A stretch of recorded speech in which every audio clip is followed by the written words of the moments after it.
from Saka. Yeah, he's missed it. He's put it wide. Oh no.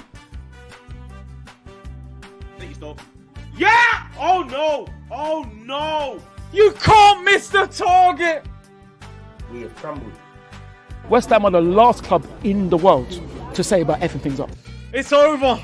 Get him off. Jared Bowen, he scored. Fabulous team, and they've got a fabulous second team because of the money that they've got, and probably in a couple of seasons they'll be out of the league because they've been shown to be cheating. Oh my God. Blah, blah, blah, blah, blah, blah, blah. Welcome back to the Fan Channel Review. Make sure you hit the like button, make sure you're subscribing, and download the Top 6 podcast out now on Spotify. Lots to react to today, lots to delve into and look at as well. If you're a gooner, it isn't a good day today, but stick with us because it isn't all negative. Some really good debates to go into. Let's just jump straight into it. It is Ty AFTV. Let's just take a look. Right here, West Ham tried to say, I'm sorry, West Ham are the last club in the world to say about effing things up because their club is effed up. I don't know what they're doing. They can never. So I can't really laugh. I've got this really bad cold at the minute. But Ty, this is why this is the best of Ty. When he's upset, I love how he deflects. West Ham basically can't celebrate because they're worse than us. This logic is mad but hilarious. They are at the bottom of the table. They're not. Yeah, they're not bottom of the table, Ty. They're not bottom of the table. They're not bottom. The point is, right, for them, that is a Robbie's had to step in. Like, calm down, Ty. It's not raining. great point. Then be quiet and go home. Be quiet and go home. That's my favourite bit about Ty. He doesn't think any other fan base who hasn't won more than Arsenal should be able to celebrate. Warped. Be quiet. Why didn't you go and tell him? No, I told them already when they were saying, I said, Why didn't you go and tell him? Why Millwall? I know they're their biggest rivals, but Millwall are a smaller club. I don't get it. See you hunting you down. Millwall are nowhere near West Ham. No, I mean, he's a big geezer, you know what I mean? No, I said City. I'm saying, what they singing City for? I'm saying. They're singing City to banter you. He's going to kill me. I don't care. I'm saying, right, that guy is right. We effed it up, right? We should have won the game. Listen, Robbie, so what happened when they got beaten 5-1? What happened? What's that got to do with today, Ty? Brother! Stop it. Get some help. That's not today, yeah. No, well then, so the Newcastle fans start singing, we smashed you 5-1. Oh my God! Yes, they would. They would literally be bantering you. Of course they wouldn't. Sorry, I'm being dumb. You could banter them with that. Yes, Ty. But that's football. Don't you get it? This guy's been to more football matches than probably any single one of us watching. The fact he can't take it when it's against him. It's mad.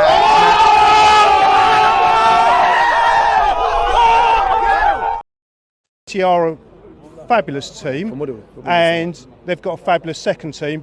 You know something sarcastic's coming here for a man like Julian. You can smell the sarcasm. Because of the money that they've got, and probably in a couple of seasons they'll be out of the league because they've been shown to be cheating. But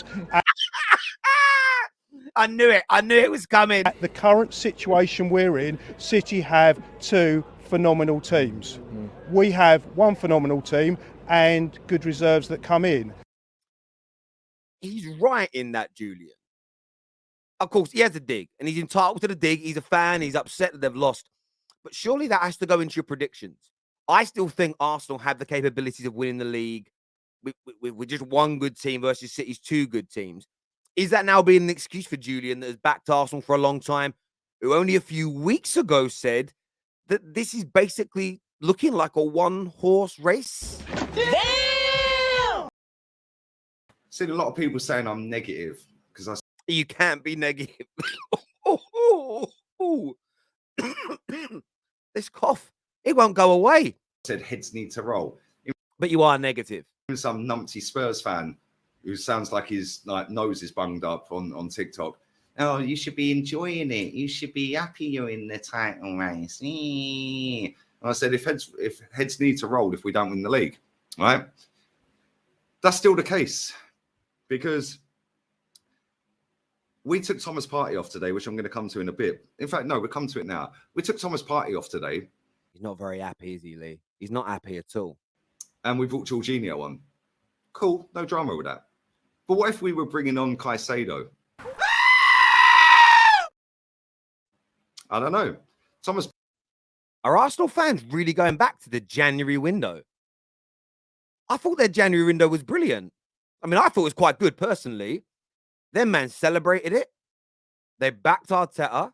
This man was talking about, you know, half their window being stupid, as in don't go for someone like Mahalo Mudryk. Now, I know we mentioned Caicedo, but I'm seeing a lot of Arsenal fans, not all, but a lot, start to talk about the January window was now bad. After a lot of them are saying that it was really good and our original targets, overpriced, overhyped, were bought in proper experience. I want to get your take on that as an audience, please. Party was shocking today. He was. First 20 minutes, I thought he was class. And then I don't know what happened. It was almost like he forgot how to play football. Absolutely disgusting performance from him. Martin Odegaard, by the way. Certain man out there. Here we go. Are saying this is the best midfielder in the league. Good one, mate. Good one. How many Blah, blah, blah, blah, blah, blah, blah. or tried today that went nowhere? Doing that stupid little, oh, let me reverse it over there, but look over there. Great when it comes off. Fantastic finish for his goal. What a goal. Great goal. Other than that goal, what did he do? Disappeared. The creative spark. How many was his scan rate today? What was his scan rate? Does anyone know the scan rate? Oh, yes. Martin Odegaard scanned the pitch against Fulham 493 times. Yes. He had a scan rate of 0.5. Tell me his scan rate in the last 2 games. Yeah. Shocking. That's our captain, yeah? Let's not forget that. He's our captain. Bukayo Saka, somebody explain to me how that guy stayed on for 95 minutes. Somebody explain to me why this guy don't get subbed. I have to say, look, Odegaard scored yesterday. He contributed. The whole team fell away after 33 minutes. I don't think it's right to just single out Odegaard. I know he's your captain. Captains always take a lot of scrutiny. He's a leader. Leaders always take a lot of scrutiny. He's bang on with what he said about Saka, though. Saka is, in my opinion, Arsenal's, maybe not their best player, because I think with the age on their side, the Partys and Odegaards are slightly ahead of him. But I think he's going to go on to be Arsenal's best player. I think he could become an Arsenal legend. And that's a mean feat, considering the legends they already have. But it doesn't mean he should be kept on the football pitch. His confidence has looked really drained the last few games. And I understand some players need to be played through adversity to come out good the other side. But Martinelli was dropped earlier on this season. And look at the response he's had.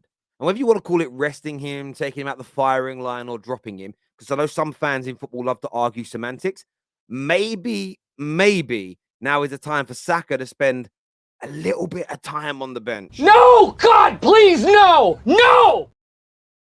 And 3 titles in a row. I know Man United and Arsenal had a great rivalry in the late 90s, but the real rivalry is Man City at the moment. So I really hope Arsenal can do it. I don't understand why any Man United fan wouldn't want to win the league. It's ridiculous to me. I don't.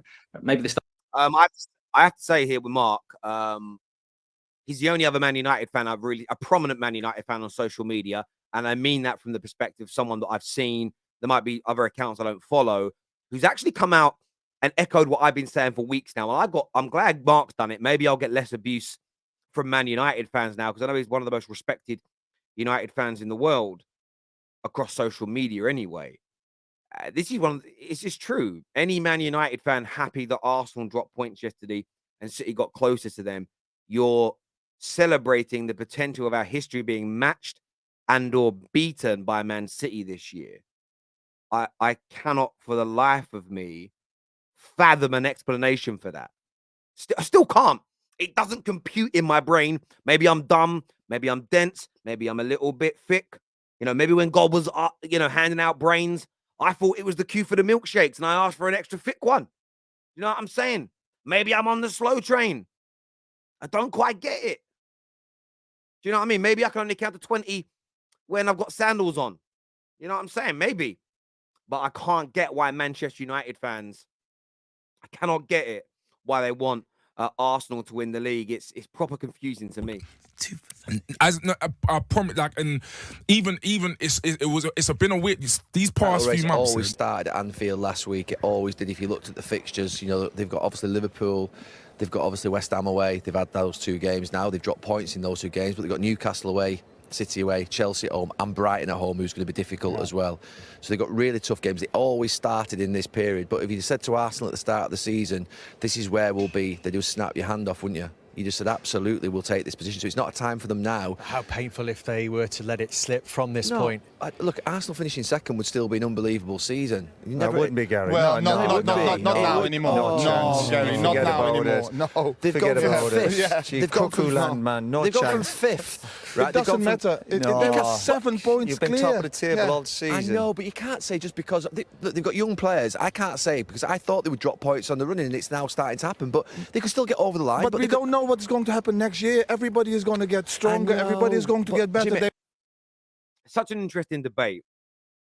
Firstly, I want to go back to something Gary Neville was about to say. He got cut off. He was about to say it's not time to, and he was going to say panic. I believe he was going to say panic. And Gary Neville's right. The advice he's given to Arsenal here is spot on. Do not panic. The fan base needs to criticize. And this is the one thing I would say a lot of Arsenal fans have struggled to do this year. When criticism is required, and that criticism, by the way, is what sharpens your team, is what keeps them honest. It's kind of been lacking at times. Genuinely, it's been lacking at times. It is still a good season for Arsenal. Even if the narrative is they bottled the title, even if a lot of Gooners themselves think we should have won it, it doesn't mean it's a terrible season. I don't think it needs to be as polarized as that. I think Gary Neville here is spot on. I understand what Jimmy and Keno are saying about they've been top, they've been 7 points clear. You don't know what's going to come next year. I understand that narrative. But that only makes sense if they have a follow-up opinion of, I don't think Arsenal will maintain this and they'll drop off next year. We all want to win the Premier League, but you can't all win it. You need to be in the title race. And I just think this Arsenal team is going to get better. So depending on how much you really back Arteta from an Arsenal fan's perspective, or how good or bad you think Arsenal are, or what your follow-up opinion is, that matters more to me than whether you think it's a successful or unsuccessful season. I would still say successful, but not brilliant. And I would say successful because I think Arsenal are going to be title challengers for 2 or 3 years to come. I think they're going to be very good in the Champions League. I think they're going to become a better team. Therefore, I can't say it's a disastrous season because they've got themselves to where they want to be as a club again. If you think it's a disastrous season because you don't know what's going to happen next year, my question is, well, what do you think is going to happen next year? That's what needs to be answered. Let's go! Come on! I still think there's going to be twists and turns. I think Man City has got a lot of games and they've got their eye on the Champions League. And I did say this. And as much as we think, because part of me think City will get to the final of the Champions League. So that means City's going to basically win every game they're playing. And I don't think they will. City have only won every game in their run-in once. And that was in the 18-19 season. They only won. I saw a stat yesterday, and I couldn't find it this morning to make an overlay to show you. But in every other title run-in they've had, even in the Centurion season, they lost or drew at least 2 games in the run-in, I believe. I might be slightly off with saying that because I couldn't find the graphic. It come up on my TL yesterday, and I thought I bookmarked it, but I clearly didn't bookmark it, and I didn't see it. But yeah, from my point of view, yeah. I just don't think Arsenal fans should panic. I think City fans should be bantering. I think they should be buoyant. I think they should be confident. But this notion that it's over is crazy. Now, I asked a question last night, have Arsenal bottled it? As you saw in my video, I said no. I still stand by that. Genuinely, I do. But I do want to get your views. I do want to get your opinions on today's video. Hit the like and the share buttons. Make sure you're subscribing. Until next time, take care. Goodbye. God bless. And I'll see you all again soon. Peace.